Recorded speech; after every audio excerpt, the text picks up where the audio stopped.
Muy buenas noches.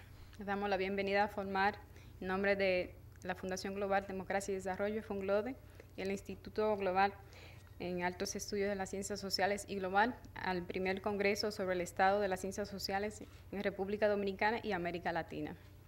Como ustedes saben, tenemos como invitado especial al presidente de la Asociación Latinoamericana de Sociología, ALAS, al señor profesor Paolo Enrique Martins. Bienvenido, profesor, y muchísimas gracias.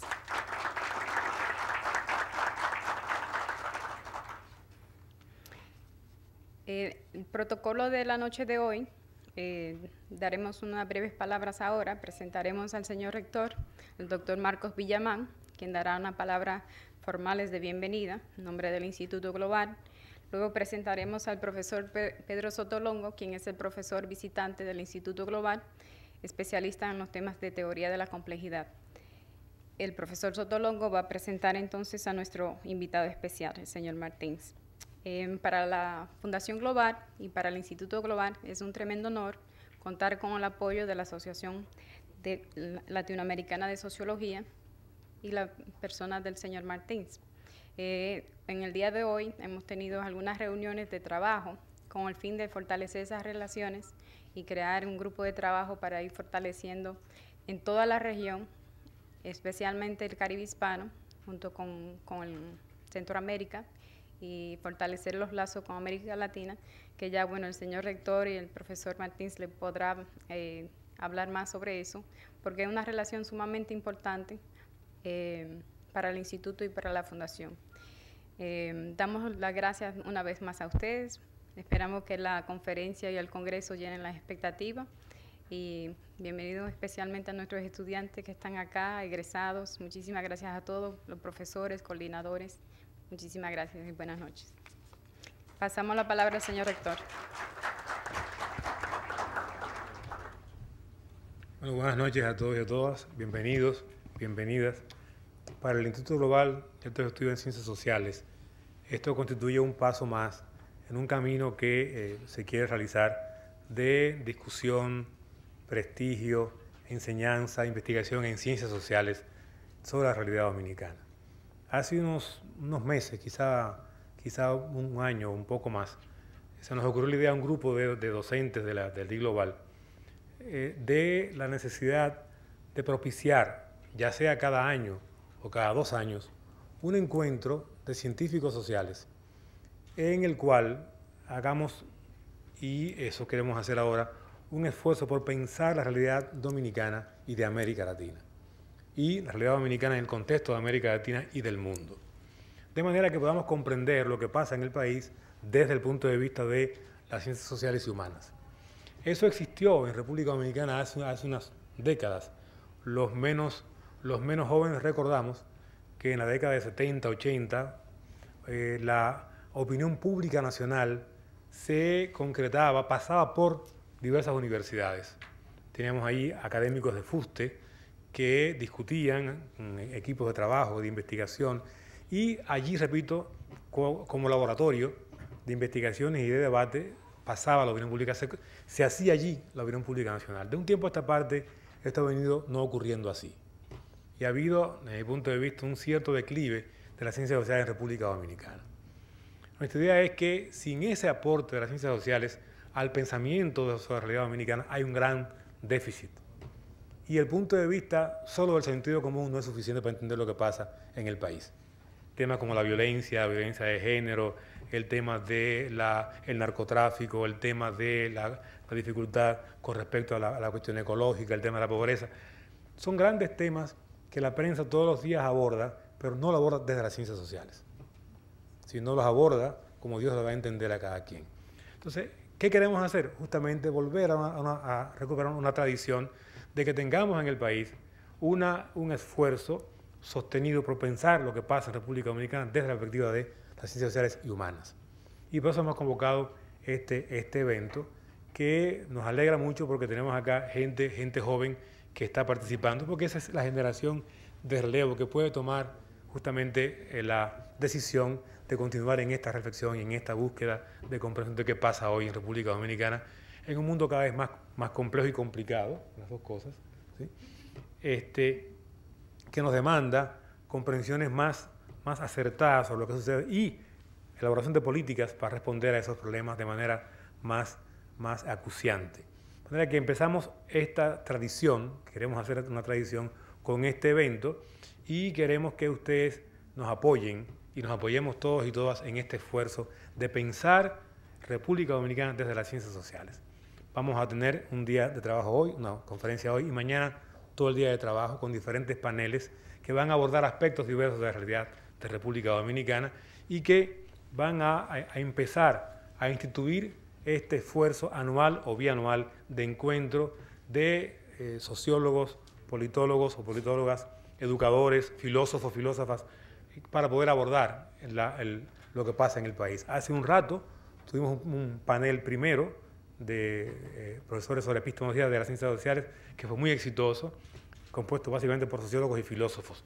Veremos después, en los paneles de mañana, educadores, filósofos también, sociólogos, economistas, que trabajarán aspectos diversos de la República Dominicana. Paro acá, doy la bienvenida y los exhorto a ustedes y a mí también a participar con interés, con entusiasmo en este esfuerzo para que el país se beneficie de sus científicos sociales.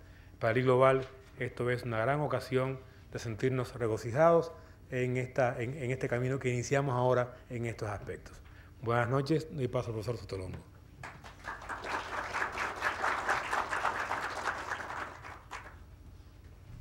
Muchísimas gracias, señor rector. Antes de pasar la palabra al profesor Sotolongo, tomo un momento para dar las gracias a los coauspiciadores del evento, obviamente a la Asociación Latinoamericana de Sociología, también tenemos a la Universidad Autónoma de Santo Domingo, la UAS, la UNIBE, Flaxo, República Dominicana, el Centro Cultural Poveda, el capítulo de Pensamiento Complejo de la República Dominicana, así como el Instituto de las Américas de Francia. Muchísimas gracias a ellos por todo el apoyo en la organización del evento y muy especialmente al profesor Pedro Ortega, quien ha sido el coordinador principal y organizador de esta iniciativa. Muchísimas gracias al profesor Ortega. Pasamos ahora la palabra al Sotolongo. Buenas noches. Para mí es un verdadero placer presentar ante ustedes al doctor Paulo Enrique Novaes Martins de Albuquerque, más cortamente Paulo Enrique Martín. Paulo Enrique Martín es profesor titular de Sociología de la Universidad Federal de Pernambuco, Brasil, con doctorado y postdoctorado en Sociología de Francia. Es investigador del Consejo Nacional de Desarrollo Científico y Tecnológico y presidente electo de la Asociación Latinoamericana de Sociología, ALAS, así para el periodo 2011-2013, así como vicepresidente reelecto de la Asociación MAUS, Movimiento Antiutilitarista en las Ciencias Sociales, con sede en Francia, para el periodo 2012-2014. Asimismo, Paolo Enrique es coordinador del Núcleo de Estudios sobre Ciudadanía del Programa de Posgrado de la Universidad Federal de Pernambuco, fundado en 1995 y que desenvuelve investigaciones importantes acerca de movilidad social, redes y conocimiento. Es miembro de comités editoriales de varias revistas brasileñas y extranjeras y fundador y editor de la revista Realis, revista de estudios antiutilitaristas y postcoloniales, con investigaciones en temas de sociología política, de democracia y de políticas públicas, sobre todo en áreas del conocimiento. También ha contribuido para el avance de la discusión del pensamiento latinoamericano a través de estudios postcoloniales y de decolonialidad. Trata igualmente de articular estas reflexiones con los estudios antiutilitaristas y antineoliberales que se desarrollan en Europa. Recientemente lanzó, durante el foro de la Asociación Internacional Sociológica en Buenos Aires, en el último agosto, su más reciente libro, La decolonialidad de América Latina y la heterotopía de una comunidad de destinos solidaria. Este libro se encuentra también en línea, pueden adquirirlo en línea. Sin otro preámbulo, para mí es un gusto presentarle al colega Paulo Enrique Novaes para la conferencia inaugural de esta noche, América Latina entre la colonialidad y la descolonialidad, elementos para el entendimiento de la heterotopía de una comunidad de destino solidario. Muchas gracias.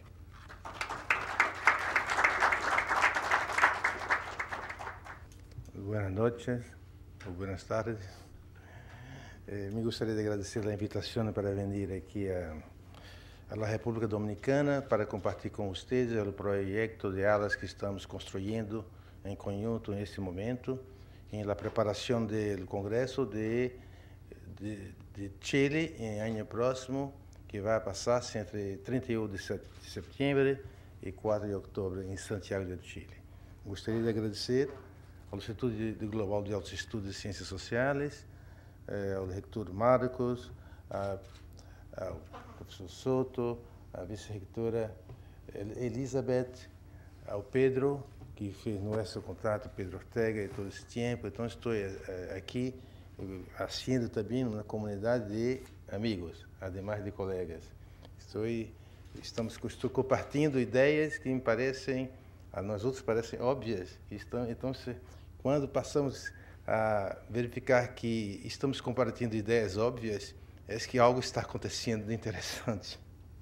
E creio que estamos avançando nessa direção. Então, é um grande prazer. Esse Global Foundation, o Instituto, me parece fantástico. Aqui temos um espaço de construção da América Latina e que vai estar agora junto do Instituto, dos colegas daqui, da República Dominicana, e dos colegas da Universidade Pública também, da República Dominicana, para avançarmos em um projeto mais coletivo de inserção do Caribe em alas.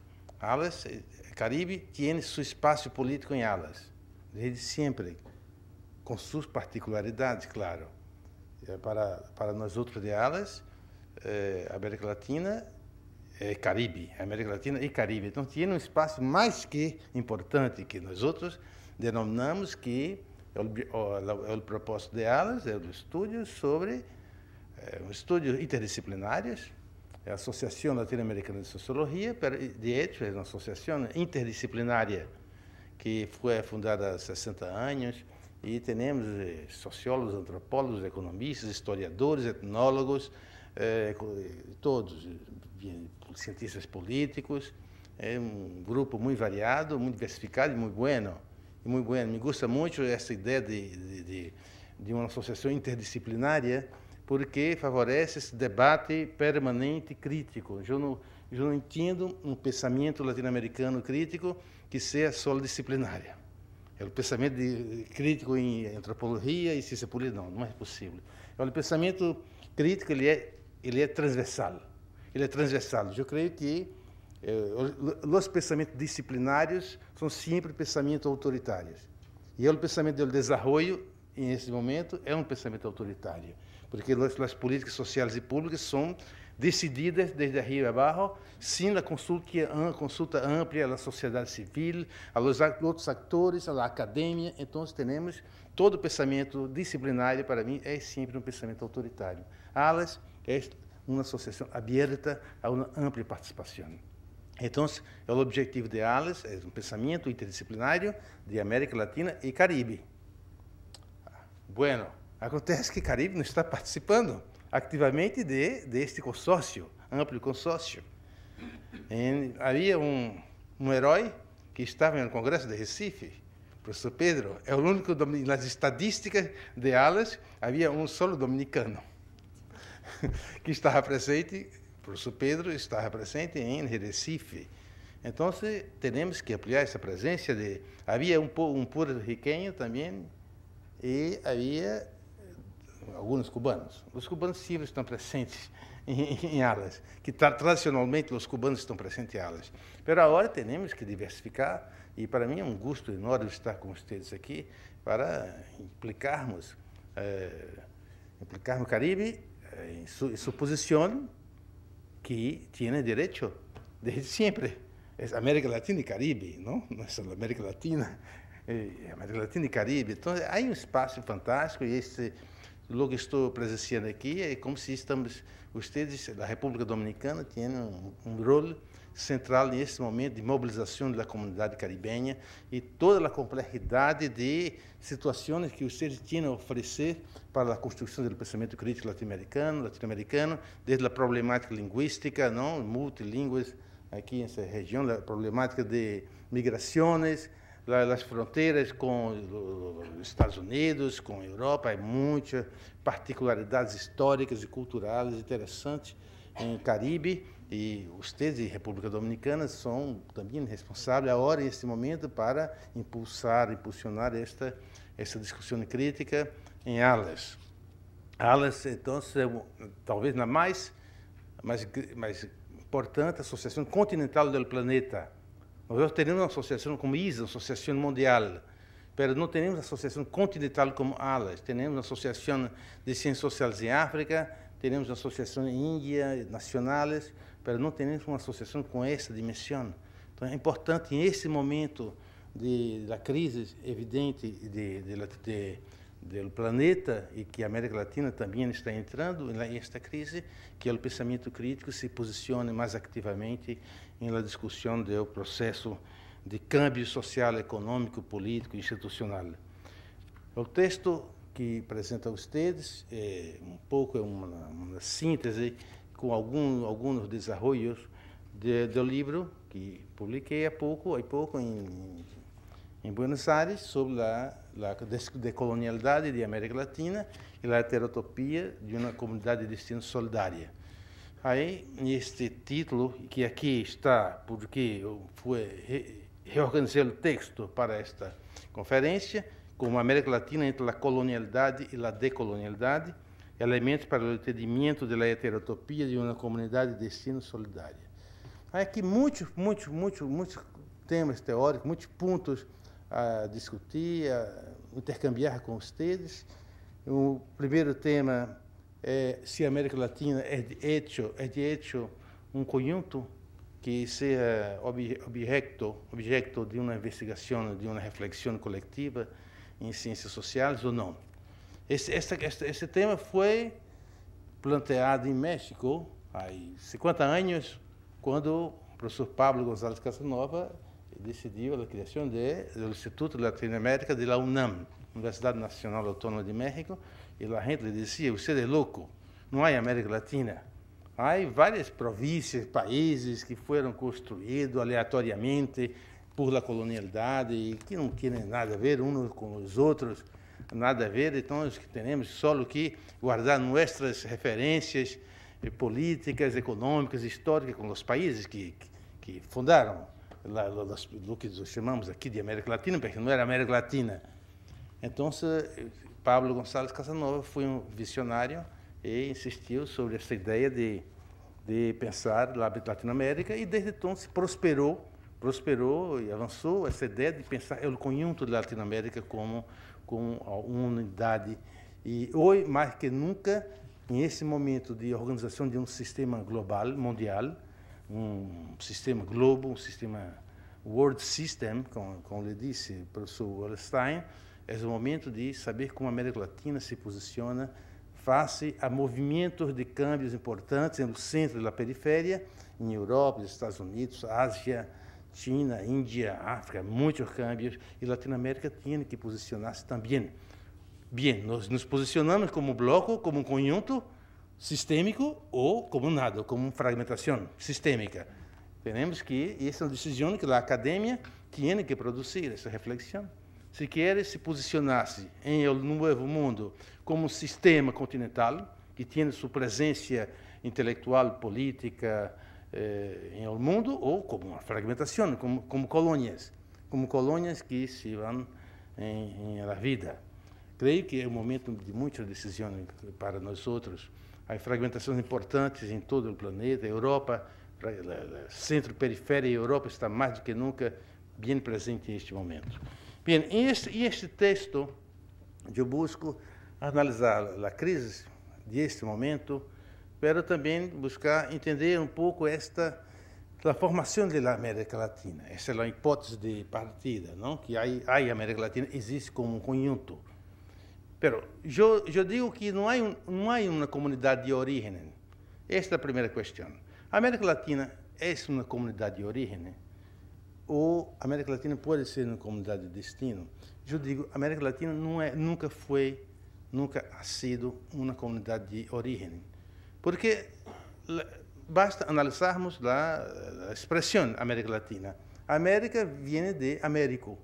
Américo foi um navegador italiano que estava com os barcos que já aqui chegaram. Não?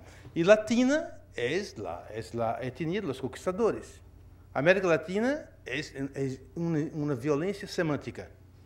É uma violência semântica, desde sempre. A América Latina é uma expressão de exclusão histórica de vários pueblos, etnias que não foram invitadas a organizar a expressão desta região. Bem, a América Latina pode ser uma comunidade de destino, essa é a tese que eu propongo, e que eu propongo essa tese a partir de uma discussão entre centro e periferia, que é central em minha discussão. Eu digo que há um marco interpretativo histórico para a construção da América Latina, que é a Segunda Guerra Mundial. A Segunda Guerra Mundial, depois da Segunda Guerra Mundial, a fundação da CEPAL. Eu digo, hasta então, nós temos um primeiro momento, que eu chamo um momento de pós-independência, em que as ex-colônias buscam organizar-se como estados nacionais, a formação da burocracia, as oligarquias que se modernizam, a preocupação com o território, construção dos territórios nacionais. Diria, com Foucault, que é esse momento de organização da biopolítica, formação de classificação das populações, classificação dos recursos minerais, das florestas, de tudo, classificação general de tudo que há em los territórios. Esse é o momento de organização de los estados nacionais. Mas esse trabalho de organização é muito naturalístico, muito naturalístico. A gente está escrevendo sobre os fenômenos, os pueblos, as aventuras, os bandidos, os movimentos de campesinos que se formam, mas não há uma claridade sobre a construção cultural, social e política desses países. Sin embargo, com a CEPAL, a mim me parece que temos diante um fenômeno novo. Com Prebisch, Furtado e outros, se descobre que a América Latina, que os intercâmbios internacionais entre centro e periferia, não é só um problema econômico, é também um problema político. Isto é muito importante para a construção de uma consciência de periferia, uma consciência de margem.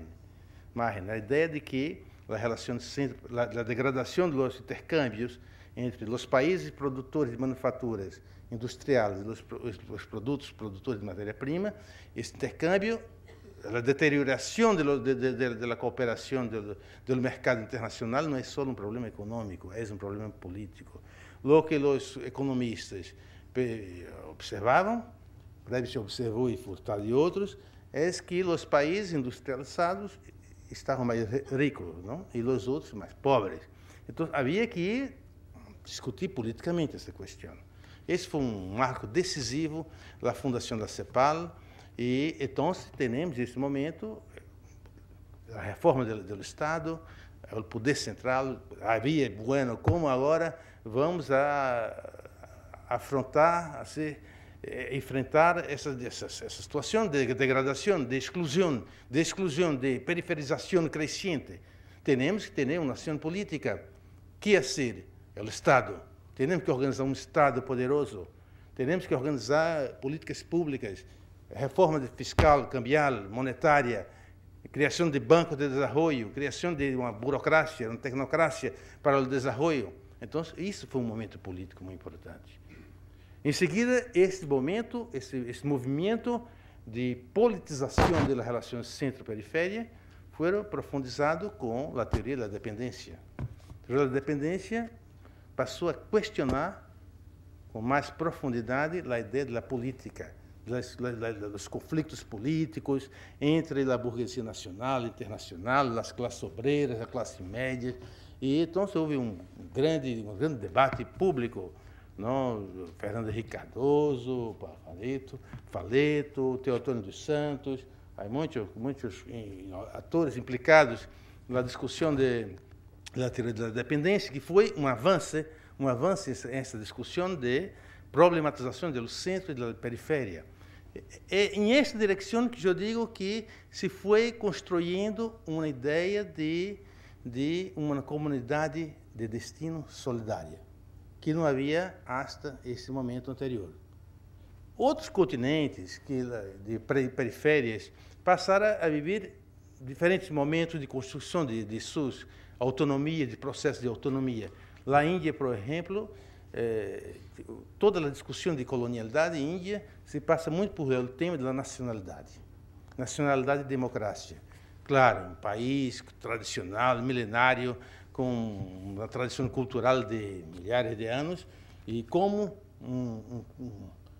um eurocentrismo, um projeto eurocêntrico se constitui em 2 siglos e se passa a dominar o mundo como se era o único processo de verdade histórica, o eurocentrismo, e contrariando toda a dimensão histórica dos pueblos asiáticos, como os indianos, por exemplo. Então, há uma discussão sobre colonialidade e pós-colonialidade muito importante em Índia. Em China também. Agora estamos mirando e testemunhando o que se passa em China. China também. China é uma tradição histórica confucionista.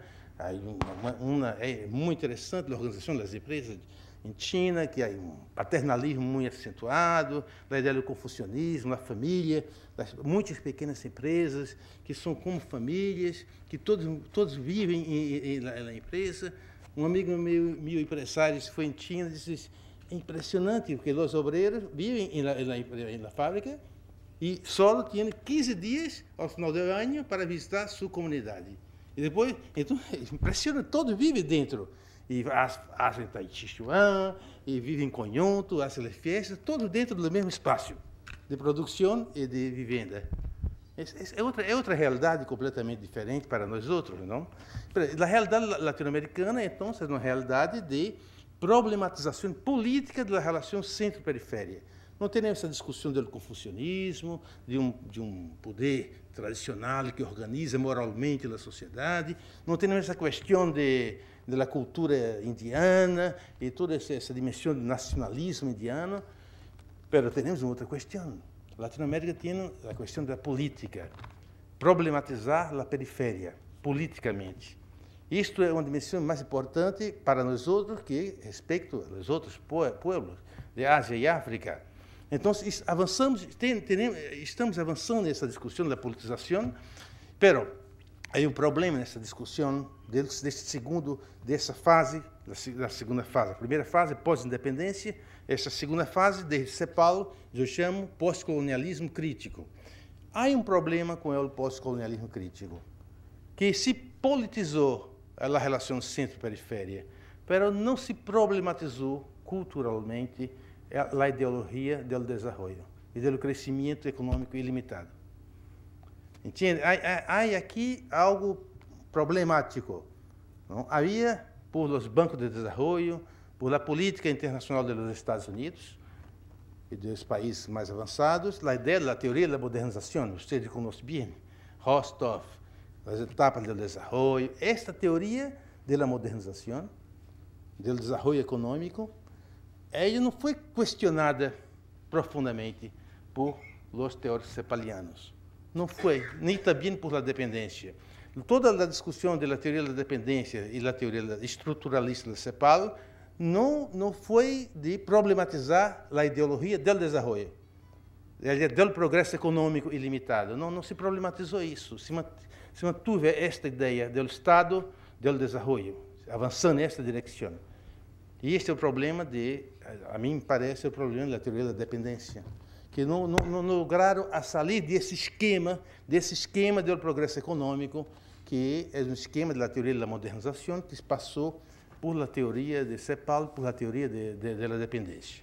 Bueno, a parte da teoria da dependência, passou a se avançar uma outra crítica teórica, que eu chamo a crítica descolonial. Este parece o momento mais importante da Latinoamérica, do pensamento crítico latino-americano, que hoje é muito avançado em alas, que a ideia é que não é só questionar politicamente centro e periferia é questionar também a ideia de centro e periferia. Quem é centro, quem é periferia? Por que nós outros, por que Latinoamérica está condenada a ser periferia? Não. E nós não somos centros também? E o centro é centro? Então, temos grandes teóricos, investigadores de Latinoamérica. Henrique Dussel está fazendo uma desconstrução sistemática da Europa.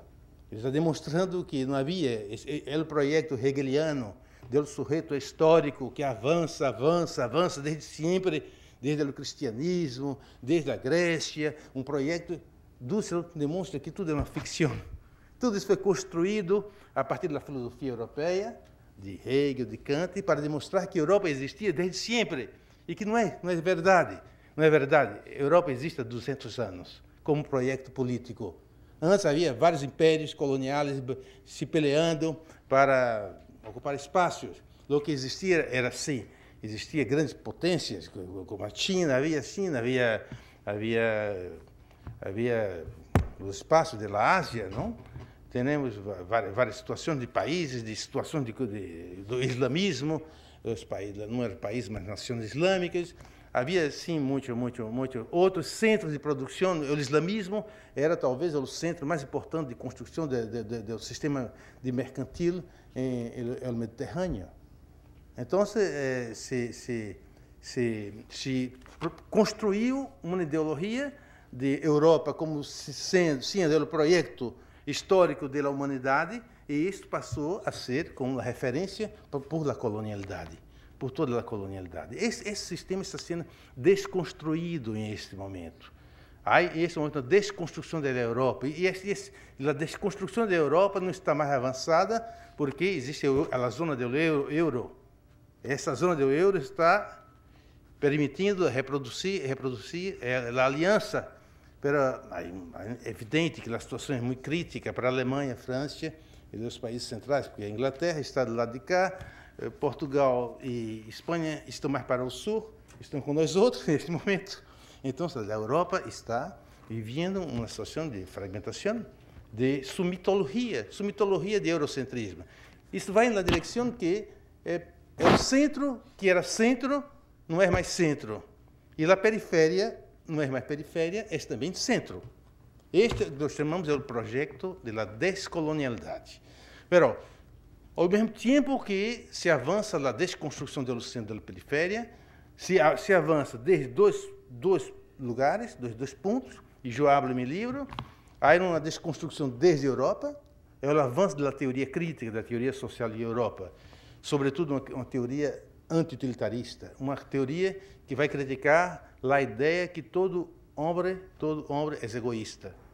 Esta é uma crítica teórica ao mercantilismo, à filosofia moral inglesa, Stuart Mill, de que John Locke e os outros, de que todo homem é egoísta. Então, há uma desconstrução moral do capitalismo em Europa, dentro da Europa, e que avança em direção à descolonialidade.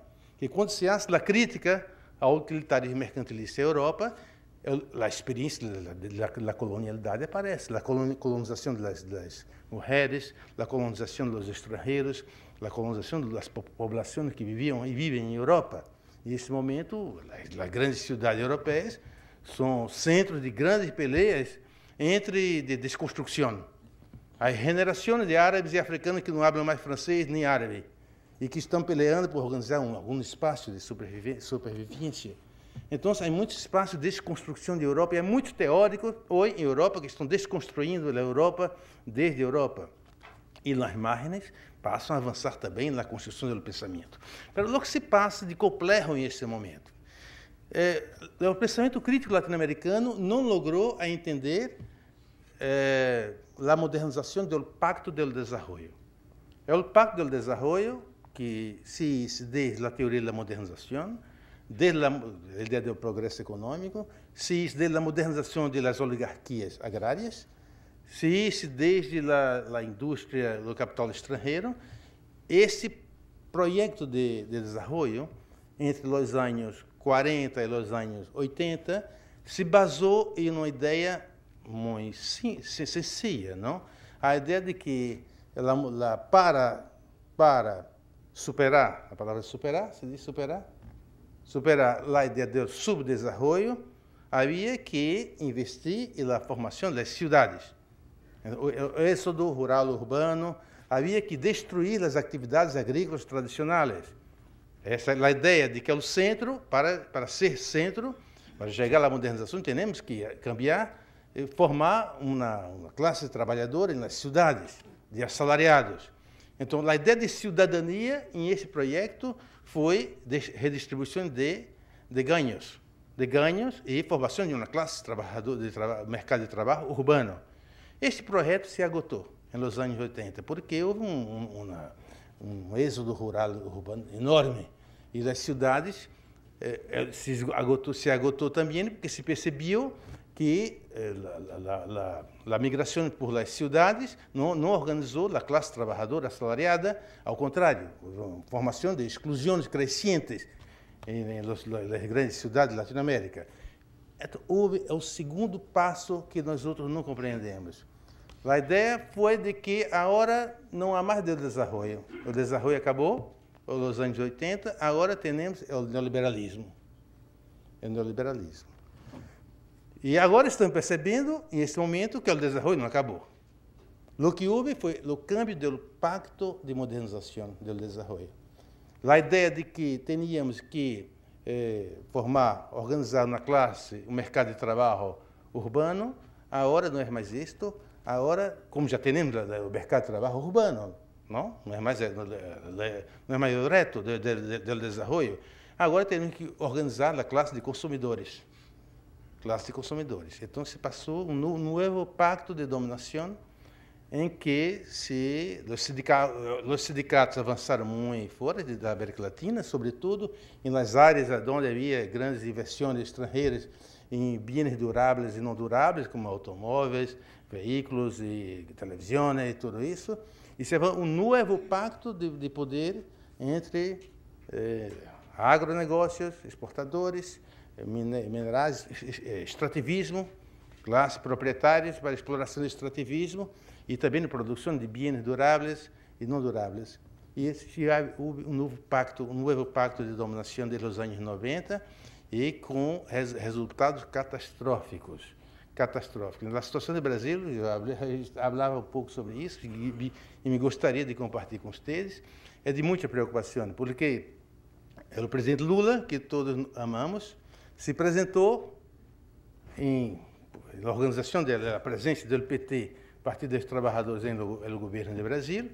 Eu falo da situação do Brasil porque cada sociedade em Latinoamérica, cada uma tinha uma particularidade. Nós outros compartilhamos essa tensão centro-periferia, para cada um, à sua maneira, vive de um modo diferente os câmbios dos anos 90 e o século XXI, cada um à sua maneira, mas sempre articulados. Por isso que elas têm uma função importante neste momento, a formação do pensamento crítico e das ciências sociais, para passarmos a reflexionar coletivamente sobre o que está acontecendo. Então, o que está acontecendo no Brasil? Houve um pacto agronegócios, exportação de café tradicional, de soja, extrativismo, petróleo e extrativismo mineral de madeira, Amazônia, destruição da Amazônia, há muita lógica extrativista, tradicional, investimentos estrangeiras, bancos, financiamento, crédito, e a classe trabalhadora, o PT, partido, toma a posição da esquerda e entra no acordo e vai ao governo. E se faz um acordo interessante, sobretudo entre os sindicalistas de São Paulo, que são mais poderosos, mais bem organizados, com a indústria automobilística e de bens duráveis a respeito do progresso econômico, do desenvolvimento. E então, o acordo que foi feito por la CUT, a Central Única dos Trabalhadores, se avançou em um acordo entre trabalhadores e patrões, e para que o desenvolvimento é bom para todos. Vender mais automóveis, mais veículos, é bom para os proprietários, é bom para nós outros também, não? E a CUT desapareceu. E agora, recentemente, a gente dizia, onde está a CUT? A CUT desapareceu. Eu disse, não, a CUT logrou êxito total Hice um bom acordo, mas o que se passou, que foi a esquerda democrática, desapareceu. Desapareceu. Que Lula se apresentava em Brasil como vários símbolos. Nordestino, viene do Nordeste. Nordeste é minha área. Então, nordestino significa aquele que não tem terra para plantar, não tem água, não tem dificuldades tremendas geográficas para viver. Então, Lula era nordestino. Lula era pobre. Então, lá, toda uma capa de excluído, não, de pobre, negro. Então, os escravos, migrante, então, a gente que migra que para os heróis da migração, e sindicalista. Bueno, toda a esquerda que defendia os direitos dos negros, de los nordestinos, de los migrantes, de los pobres, de los excluídos, foram eliminados à esquerda. É o movimento mais avançado em Brasil, que é o movimento de los sem terra, porque são mais avançados, porque eles questionam, é o problema central do modelo de desenvolvimento, que é a propriedade da terra. Hoje é considerado um movimento criminoso. O movimento das ONG históricas é criminoso. O movimento feminista é criminoso. E nesse momento estamos vivendo em Brasil uma situação dramática, porque o PT está perdendo agora nas municipalidades. Lula hice em São Paulo uma articulação com um tipo da direita, que se chama Paulo Maluf. Paulo Maluf era um tipo da ditadura. Que era candidato da ditadura dos militares. Ele hizo um acordo com o Paulo Maluf, agora para lançar o subcandidato de São Paulo, que está perdendo também. Em Recife, em minha cidade, está perdendo também o PT, porque a gente está observando que está dramática a situação do Brasil. É veículo. Há 2, 3 semanas, a presidente foi à televisão para dizer: vamos barrar as taxas para vender mais veículos, porque a classe média quer comprar mais veículos. Nós outros que vivemos na cidade está terrível. Não se pode mais caminhar para nada. Está como aqui um pouco assim, não? Está complicadíssimo. E a gente passa a se perguntar, então, esse é o modelo de desenvolvimento que temos? Vender veículos, comprar veículos, televisão, carro, habitação, vivienda, é esse o modelo? Bueno, essa é a situação dramática do Brasil. Eu creio que cada um tem que reflexionar sobre suas situações dramáticas. Há diferentes situações. Há reações, houve reações importantes que não são só populistas. A reação do Equador, de Bolívia, de Venezuela não são só populistas. Se rompeu alguma coisa com as oligarquias que dominavam. Chávez era diz que é um pouco, não conosco pessoalmente, diz que é um pouco extravagante, não? Mas ele, em petróleo, ele rompeu com as oligarquias que estavam enviando todo o dinheiro da Venezuela para os Estados Unidos. Se que ele hice com o modelo é outra coisa, mas que foi uma reação contra o modelo de modernização oligárquica. Em Bolívia também, é um país muito pobre, Bolívia, mas a participação é efetiva. É um sistema onde a participação popular, a gente está toda politizada na sociedade.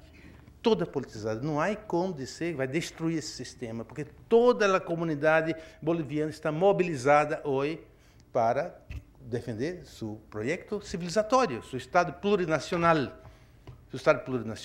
Claro que é um país pobre. Outro dia, o representante, o assessor de Lula queria proponer aislar a Bolívia, porque por causa do petróleo, Petrobras tinha interesses em Bolívia. Queria também, porque queriam construir uma barragem na Barra Bolívia, com o estado de Acre. Como os bolivianos disseram não, porque eles não vão destruir uma parte da Bolívia com essa inundação das águas, e queriam também aislar o governo boliviano.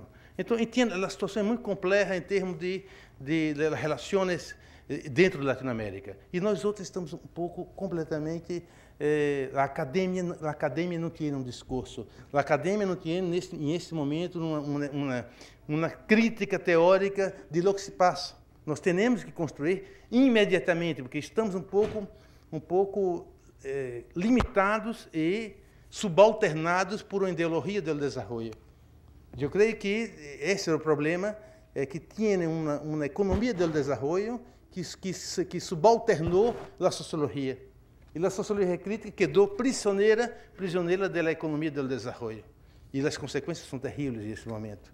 Então, é assim que eu paro um pouco para, se vocês querem reflexionar ou não, aí depende da organização, mas a ideia foi um pouco de compartilhar com vocês essa dramaticidade da situação da Latinoamérica, por um lado, porque a situação é de crise, e essa crise vai avançar, não há como não avançar. Para um só exemplo, outro dia, em Brasil, há nesse momento 40 milhões de incluídos, pobres que foram incluídos, diz Lula. Há 40 milhões de tarjeta de crédito, que se chama tarjeta regional. Outro dia, eu estava na calle e via um tipo que tinha em sua mão 15 tarjetas de crédito. Cada tienda oferece uma tarjeta de crédito. Ele tinha 15 tarjetas de crédito. Com a tarjeta de crédito, ele tinha um salário de $200, ele pode comprar $1.000. Então, você pode imaginar o endividamento da população pobre e chega um momento, como está chegando agora, que não há mais como financiar o consumo. Essa é a situação dramática do Brasil, de Argentina também está um pouco assim. Há vários outros países nessa situação. Outros menos, outros mais. Temos que trabalhar em conjunto agora. Não há mais como quedar fazendo o imaginário da cientificidade, que não tem nada a ver com o contexto. As ciências sociais e a academia têm um rol fundamental nesse momento de Latinoamérica para trabalhar a crítica teórica, investigações comparativas, para saber para onde vamos caminhando agora, quando se está agotando esse novo ciclo do desenvolvimento. Então, havia um ciclo que foi até os anos 80, um outro ciclo que começou nos anos 80, 90 e está agora finalizando. E agora é uma hora dificílima. Em o caso do Brasil, para finalizar, a presidente Dilma invitou a todos os grandes empresários para reuniões do seu gabinete e grandes empresários para decidir como dividir, e se diz em português, é o espólio. E se diz também espólio, a herência. Quem quer quedar com as minas de ouro? Quem quer quedar com a floresta amazônica? Quem quer os portos? Foi assim a reunião. Quem quer o quê? Vamos privatizar. E não havia um representante sindicalista, não havia um representante de classe média, não havia um sociólogo, alguém representando a academia, não havia a sociedade civil, nada. Só uma reunião com empresários para discutir o Pacto do Desenvolvimento, o novo Pacto de Desenvolvimento, que eu chamo o regresso a uma lógica colonial. O regresso à lógica colonial, quando dizia, aqui está quem quer esse pedaço, compartilha esse pedaço. E a sociedade totalmente marginalizada dessa discussão do novo pacto. Eles estão sentindo que o processo se agotou, a Central Única dos Trabalhadores está questionando e vai à calle. É no momento que não se vende mais automóvel, mais veículo, a Central vai à calle. Diz, e agora? Nosso contrato. Há que vender mais automóvel, vender mais veículo. Queremos garantizar os salários. E então, o que hacemos? Vocês podem entender a complexidade da situação brasileira, que eu digo a situação brasileira, porque temos que discutir amplamente, involucrando vários outros setores intelectuais, as ciências sociais, as humanidades, a filosofia, todos nós outros que temos sensibilidade, estamos trabalhando sobre o social para discutir a crise da Latinoamérica e sua posição dentro do sistema mundo. Parou também essa ideia de o academicismo. O importante é o diploma e o emprego e a universidade. Isso é bueno, mas temos agora uma tarefa muito urgente. E elas estão de braços abertos, aguardando a República Dominicana e o Caribe para avançar na construção de uma Latinoamérica mais democrática, mais igualitária, mais justa e mais prazerosa para todos nós outros. Graças.